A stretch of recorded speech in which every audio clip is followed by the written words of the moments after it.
Peace, family. It's your brother Marc Lamont Hill. Welcome to the Marc Lamont Hill official YouTube channel. So good to see y'all. So good to be here.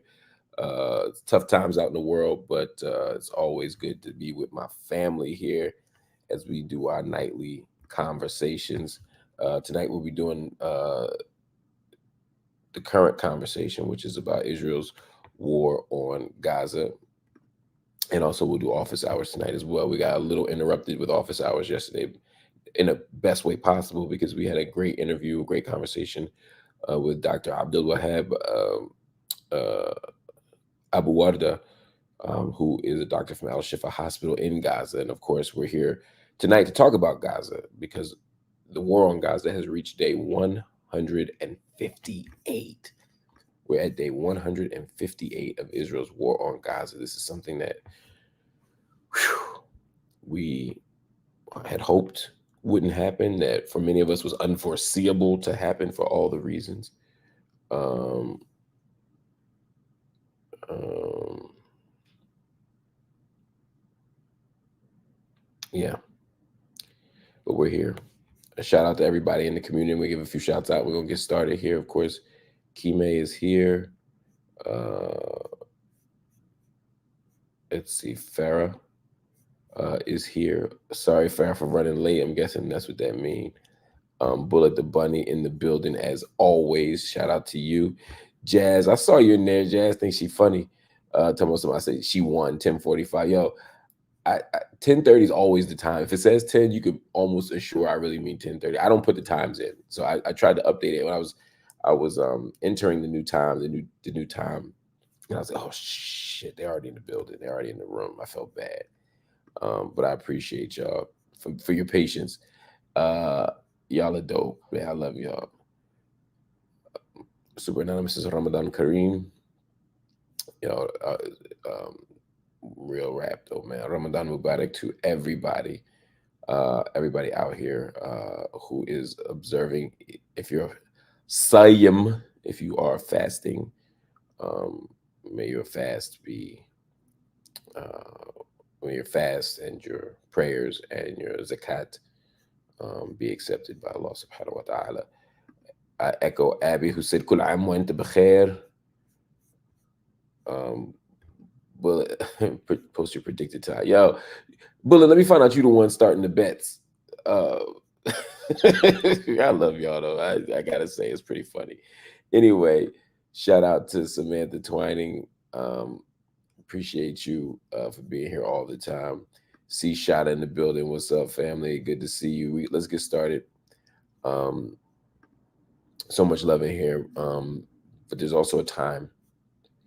There's also a time that we have to focus on this crisis. And every single day we try to cover what corporate media does not cover. We try to examine the issue from a perspective that mainstream media will not allow. And that requires us to dig. It requires us to ask tough questions. It requires us to press, even when it's uncomfortable. And so that's why we're here. Taysir, by the way, thank you for joining your first live. Allahu Akram. Talim Khan, shout out to you. And of course, welcome to India, who just joined the channel. I appreciate you. Israel's war on Gaza today, as always, is partly distinguishable by the numbers. We're well over 31,000 right now. Well over 31,000 Palestinians who've been killed in Gaza since October 7th. In fact, the exact numbers are coming in. I don't have the exact numbers in front of me right now. The Gazan Health Ministry has not released the latest and the latest and the latest and the latest and the latest. Actually, they just came in literally as I'm sitting here. 31,611. We were talking just 2 days ago about how we were inching over 31,000, and now we're at 31,611. 31,611. And just to be clear, that means 1 out of every 75 people in Gaza have been killed. 1 out of 30, I'm sorry, 1 out of 75 5 people.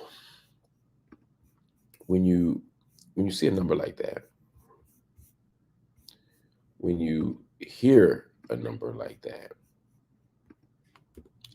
it's almost so not real that you almost don't appreciate how grotesque a figure it is. But I'm going to bring it up for you.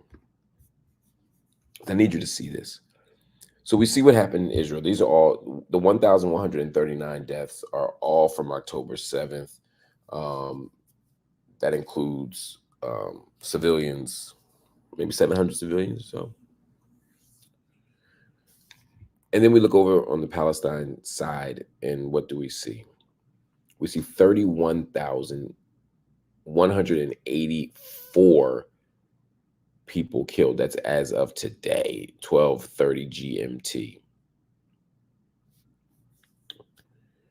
And more than 72,889 injured. Matt Moten jumps in and says, started at 1,400. Yeah, that's the interesting part of this crisis. I heard 2,000, I heard 1,800, I heard 1,600, I heard 1,400. Then we held steady at 1,200. Now it's 1,139. Whereas for the Palestinian side, the numbers are escalating quickly. I'm glad that fewer Israelis are dead. I'm glad that the Israeli number was too high, that fewer people died.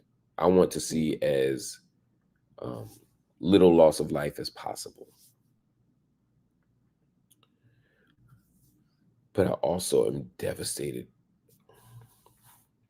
See 31,184 people. And when we look at the why of it, when we examine the why of it, it becomes very, very, very, very clear.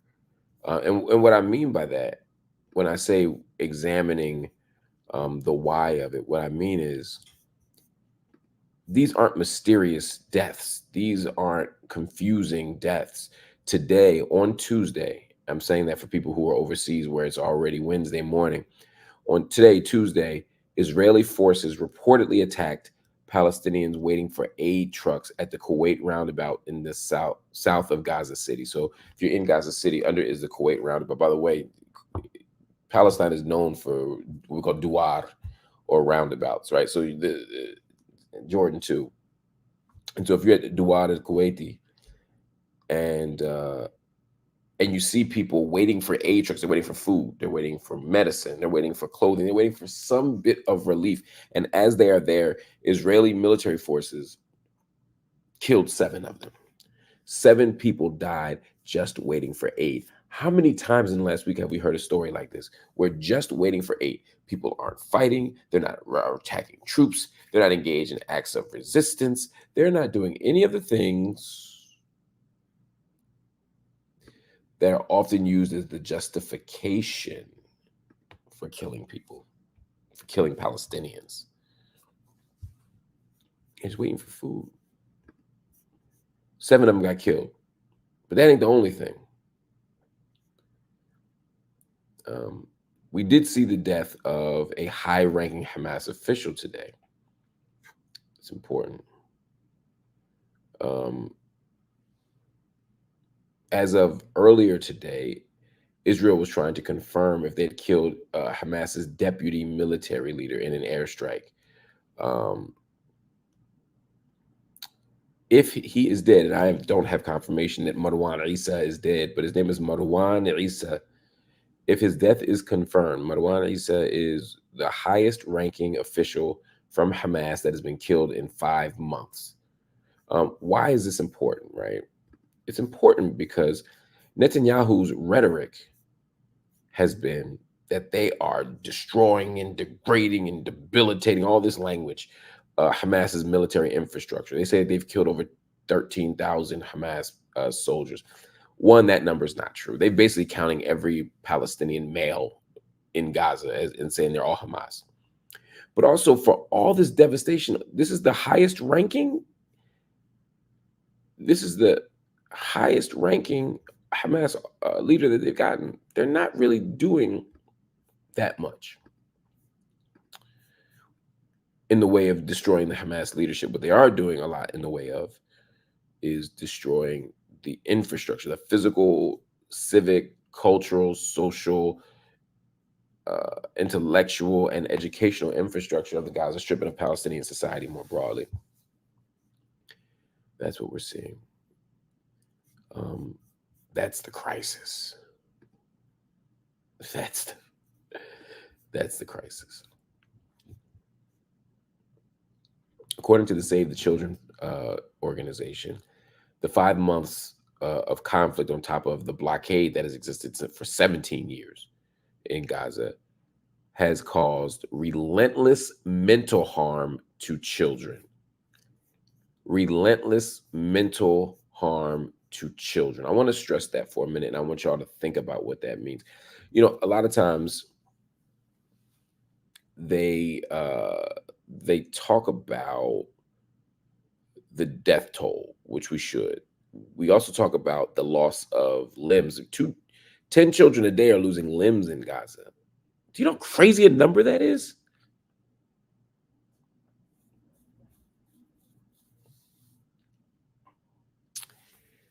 But we often limit what we talk about to the physical. But what we need to think about, and what the latest research shows us, or the latest accounts show us, I'm going to call it, it's not like empirical research, but what we're seeing is that the last 5 months in particular have been traumatic. We talk about soldiers who go to war and PTSD. We talk about the long-term toll that it takes on their minds and their bodies. We think about the harm that causes. What do you think it's like to be a child in Gaza where 1 in 75 people have been killed, period? 2/3 of the people killed have been women and children. What do you think it means to lose a parent or 2 parents? What do you think it means to be in a village where 4, 5, 6, 7, 8, 10, 20 friends have been killed? We talked to Abdul Wahab Abu Wardah last night, the surgeon in Al Shifa Hospital. He said he lost 31 family members. Now, he's a grown man. He's 30 years old. Him losing 31 family members is a lot. It's extraordinary. It's devastating. But what do you think that's going to do to the 12-year-old who also lost 31 people in that family?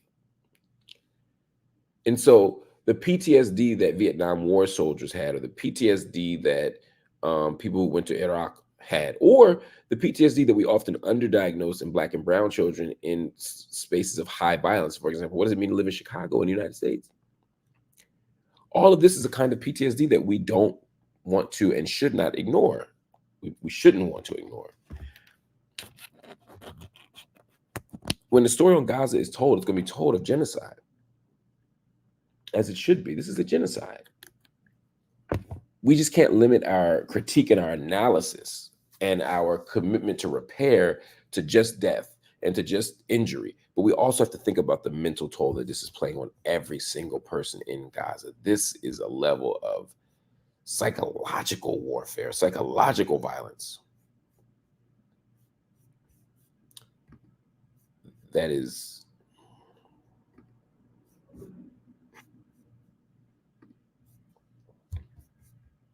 it's hard to understand. And when you talk about the devastation of Gaza, I want y'all to remember it's the people, but it's also the built environment. More than half of the homes in Gaza have been destroyed or damaged. That's 360,000 residential units, almost 400 schools. Only 12 out of the 35 hospitals in Gaza are partially functioning. There are 132 wells in Gaza that have been damaged or destroyed. You talk about access to water. 25 children, as of yesterday, dehydration, malnutrition, death. A quarter of the population is dealing with dehydration, malnutrition. Why?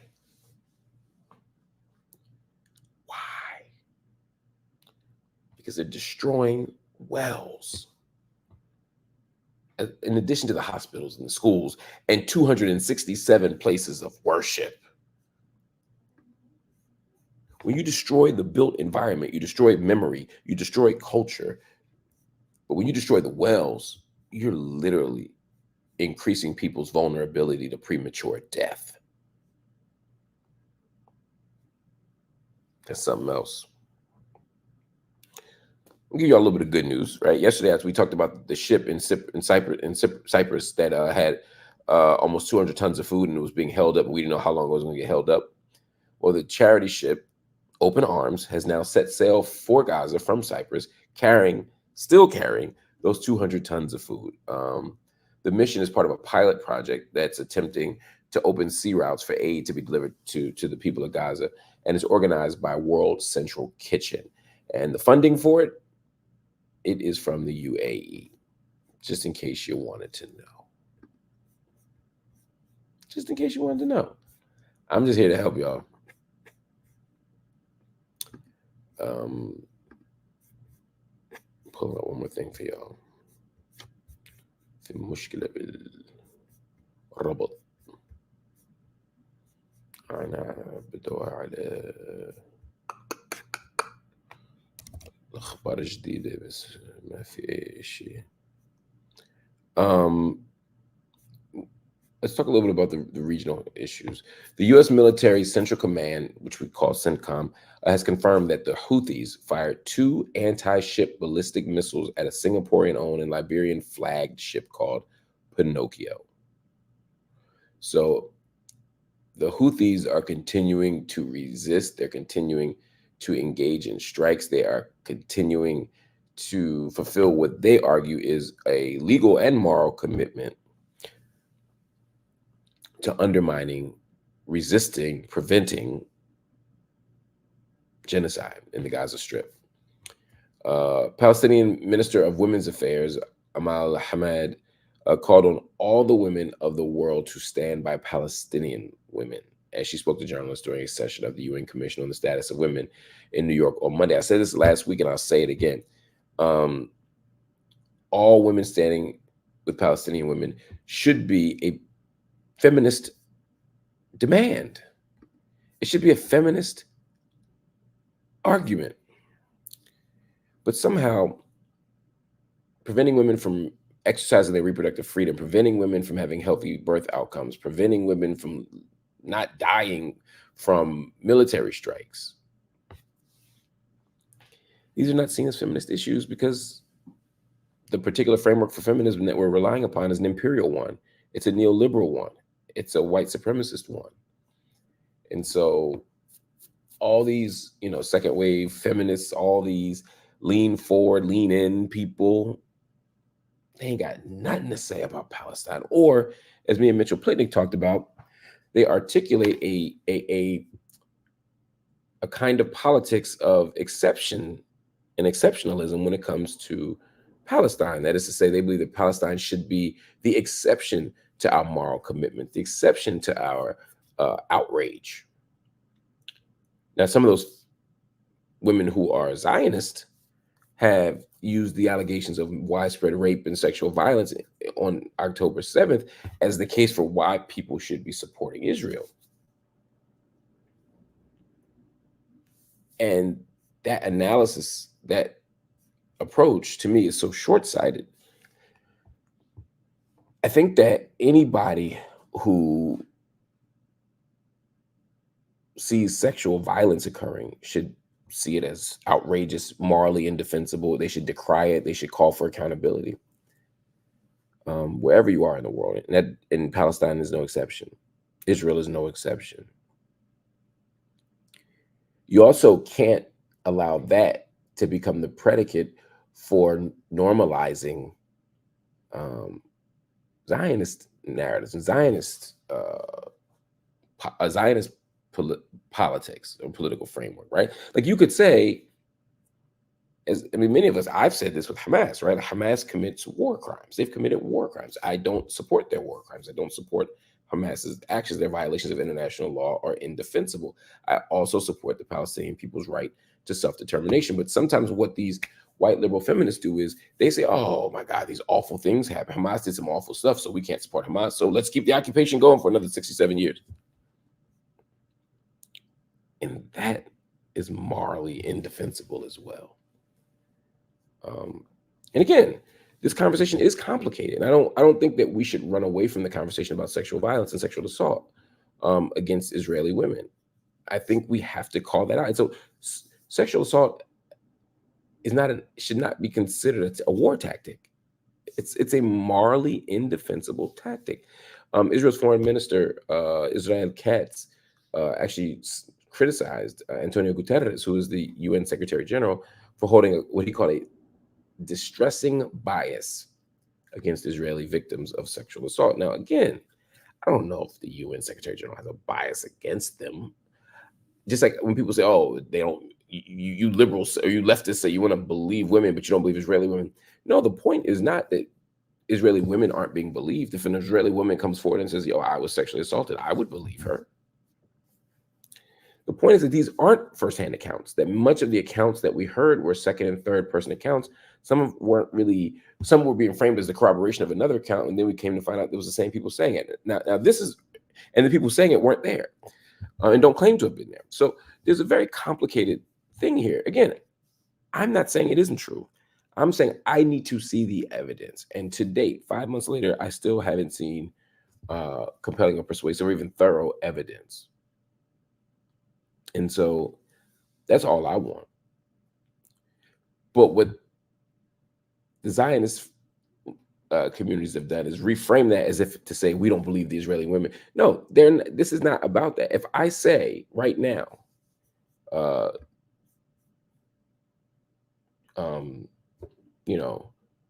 25 women were beheaded, God forbid, at the McDonald's down the street, and then you say, "Where's the evidence?" I say, "What? You don't believe women?" It's like, no, I don't believe Mark.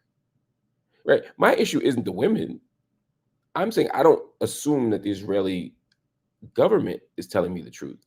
I don't assume the United States government is telling me the truth. I don't assume that any nation state government is giving me the truth. So I need evidence, and we've seen very little evidence. That's not skepticism about the women. I'm saying I don't even know if there really are women. Just like there's no women in the McDonald's bathroom. I just made that up. So you ain't mad at them, you mad at me.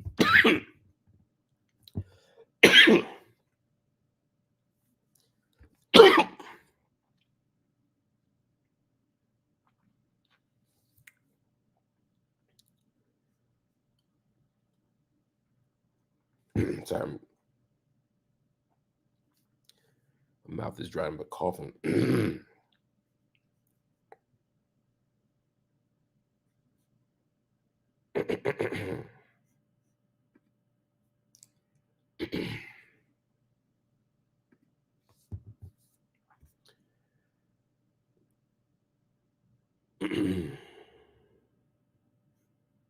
I am gonna get some water. That's a good call. See, I'd be so scared. One of the things I forget about, because I'm used to being on TV, is once the camera's rolling, I'm like, I can't get no water. I can't get up. I can't do nothing. I'm trying to get out of that. I'm trying to realize that I ain't got a front.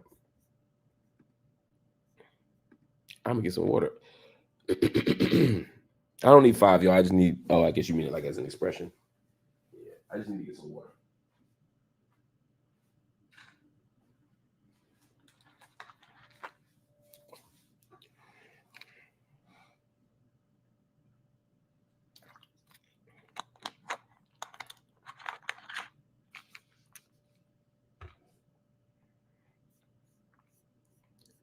Okay, where were we? All right. There was a report earlier this week and last week, that President Biden had a plan to address the Israeli parliament. President Biden clarified that and said he did not have any plans, quote, at this moment to address them. So it's very unclear what President Biden is going to do. I know what he's not going to do, but it's not entirely clear what he's going to do. And so I'm looking forward to getting more information on that. The West Bank is still suffering from extraordinary amount of unrest. And in fact, I'll be talking about that this week on my Al Jazeera show up front. Y'all can check it out Friday. The West Bank is no joke.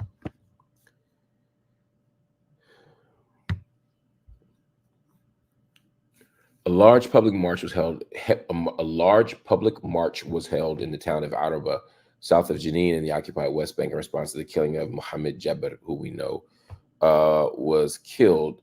Israeli forces killed Jabir, who himself was from Araba, alongside another man in a shooting north of Tulkarem. They claim that he was armed and planning to carry out an attack. Look, almost every Palestinian who gets killed is accused of carrying out an attack. So you never know what's actually happening, and I'd love to see an investigation to find out the truth. The Israeli military has shot and killed 2 Palestinian men near the town of Atal, which is north of Tulkarem in the West Bank. That's according to Wafa, the Wafa news agency. More than 400 Palestinians have been killed in the West Bank by Israeli forces since October 7th. This is stunning. This is shameful. Anyway, y'all, that's the updates for today. I want to thank some people out here before we go. Y'all have been holding me down all season, and I'm so grateful for the financial and moral and political support. India, once again, welcome to the channel. We really appreciate you. Samantha Twining donated 5 MLH memberships. I can't tell you how grateful I am. Thank you so much for doing that, my sister. Thank you so much. Hopefully people took them Jones up already. Bullet the Bunny don't never stop. I don't know how she manages, but I'm so grateful. People say I don't sleep. She don't sleep. She's like the Energizer Bunny. Talim Khan, thank you for donating a membership. We really appreciate your generosity, as I do for Michaela Lewis, who dropped 10 up in here. 10. Thank you so much for donating 10 memberships. Bullet the Bunny said, pregnant mother, twins, and grandparents who were both injured after 156 days raised $75,000 from Gaza. No outside family. Yesterday, they were struck on the safe route south by an IOF tank. For those that don't know, that's the IDF, or the Israeli offensive, the Israeli army. All lost. Yeah, these stories are so tragic. I hear about that story. Bullet, I hear a story about a woman who needed took over a decade to get pregnant. She has twins, and then they die. They're killed in an airstrike.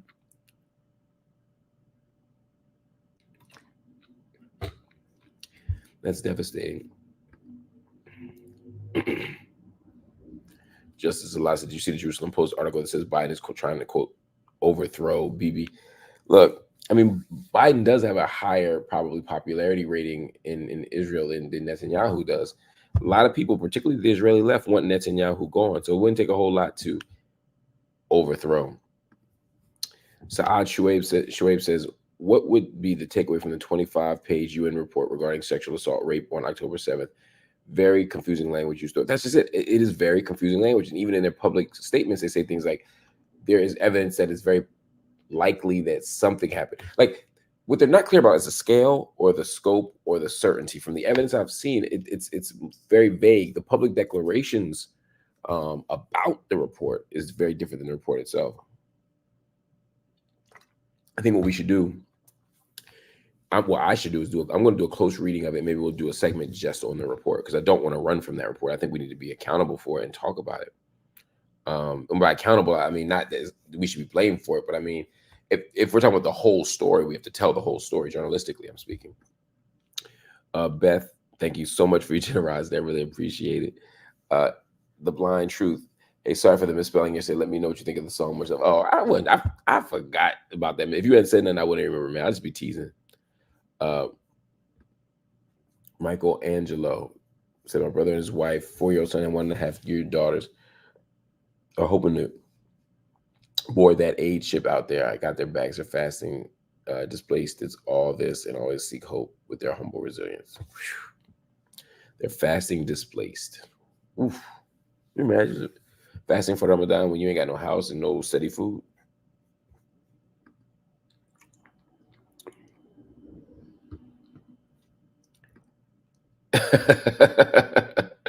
بالظبط عمر. وانا تعبان كتير. Michael Angelo, the Tarawih sleep is that's his own thing, man. And that sahur wake up. I woke up this morning way too late, and it's been a rough day. I'll just say that. Michael Angelo said, my brother in Gaza and they're fasting displaced and they're hoping uh the fasting displaced is all this and always see hope in their humble resilience. I wanted to take that point up for a second. I know I already read it, but it was something about it that I thought was interesting. And we talked about it with Sean King a little bit, you know, in the generous interpretation, right? And that was that, look, Palestinian people have resisted, and faith has been a big part of it. And watching people sort of fight for their lives and fight to defend their land and still have time to say, look, we're going to show gratitude, we're going to show humility, we're going to show decency, we're going to show mercy to one another. That's some beautiful stuff, man. I don't take it for granted. I want to thank everybody who has been so kind and generous to your brother, Marc Lamont Hill. Your donations, your generosity help fuel this thing, man. Y'all keep us going. Of course, if some of y'all don't like to use the YouTube donation apparatus, which I understand, go to Cash App, just MLHTV. You can use Cash App. You can just send something if you want. I'm not asking you to make any undue sacrifice. If you don't have it, don't give it. But if you do have $2, $2. If you have $2, we ask that you drop $2 in. If you want to do more, you can always do more. If you want to do less, you can always do less. But if everybody gave $2 right now, it would allow us to pay our bills for the day. Yo, that would be so amazing. Somebody said, are we doing office hours tonight? You bet, Abel. You bet. We're going to do office hours at about, this is approximately 11:30, 11:35. We'll start the live, and I'll take about 5 questions and we'll go from there. We had a good one going last night. The good doctor came through, so that allowed us to have a different conversation. But I was actually enjoying the conversation. I was enjoying sharing. It was a blessing to be able to engage y'all. So look, let's talk. We'll do office hours at about 11. Let's say 11:40 actually now as we go longer. Appreciate y'all. Love y'all, and I'll see y'all soon. Peace.